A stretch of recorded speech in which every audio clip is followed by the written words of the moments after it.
دوستو آداب، میں Javed Jamal uddin Urdu news and media network India کے تحت اردو اخبارات کی جھلکیاں لے کے حاضر خدمت ہوں۔ آپ سے گزارش ہے چینل کو سبسکرائب کیجیے، لائک کیجیے، شیئر کیجیے اور قیمتی مشوروں کے ساتھ کامنٹس کرنا نہ بھولیں۔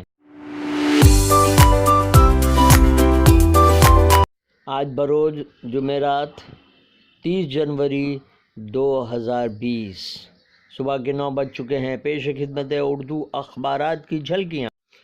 روزنامہ اردو ٹائم نے شہریت ایکٹ کے خلاف بھارت بند کا ملا جلا رد عمل کو شہ سرخی بنایا ہے۔ شہریت ترمیمی قانون NRCP NPR کے متعلق جلدی نوٹیفیکیشن۔ انل دیشمکھ۔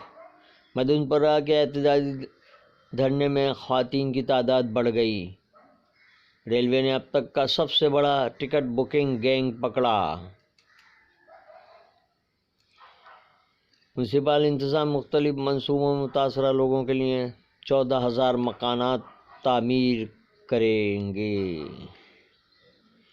شہریت قانون کے خلاف مسلم علاقوں میں مکمل بند، برادران وطن نے بھی بند منایا۔ ارنب گوسوامی کے ساتھ بحث کے بعد کنال کامرا کی 4 ایئر لائنز کے سفر پر پابندی۔ JNU میں تشدد گجرات ماڈل، راجدیپ سردیسائی کا مضمون۔ اردو ٹائمز کا اداریہ حوصلے میں کمی نہیں۔ آج کل کالم میں فاروق انصاری نے احتجاج اور دھرنا فیشن نہ بننے پائے۔ کالم میں تحریر کیا بلیڈ کی ضرورت نہیں۔ روزنامہ انقلاب نے شہ سرخی لگا۔ ٹرمپ نے اسرائیل نواز صدی کی ڈیل کا منصوبہ پیش کر دیا۔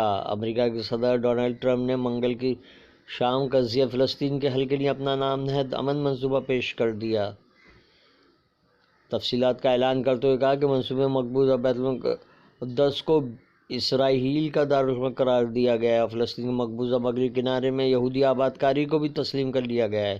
شاہین باغ میں مظاہرین کو ہوشیار رہنے کا مشورہ۔ مہاراشٹر سمیت ملک بھر میں بند کا خاصا اثر۔ شرجیل کو دہلی الیکشن کے لیے گرفتار کیا گیا۔ کنہیا کمار۔ کورونا وائرس سے عالمی معیشت کے متاثر ہونے کا اندیشہ۔ شاہین باغ میں ٹھنڈ سے کیوں کوئی بیمار یا ہلاک کیوں نہیں ہو رہا ہے؟ رتن ٹاٹا کے خدمات کا اعتراف، لائف ٹائم اچیومنٹ ایوارڈ۔ بند کے دوران کانجور مارگ اسٹیشن پر ٹرین روکو آندولن۔ شہریت ترمیمی قانون کے خلاف ممبئی اطراف کے کئی علاقوں میں بند کامیاب رہا۔ طیارے میں کھانے کا ذائقہ مختلف محسوس ہوتا ہے، کیوں؟ آسٹریلیا کے سامنے ٹیم انڈیا کے بلے باز سرخرو ہوئے۔ یہ تو اردو اخبارات کی جھلکیاں، پھر ملاقات ہوگی۔ اللہ حافظ۔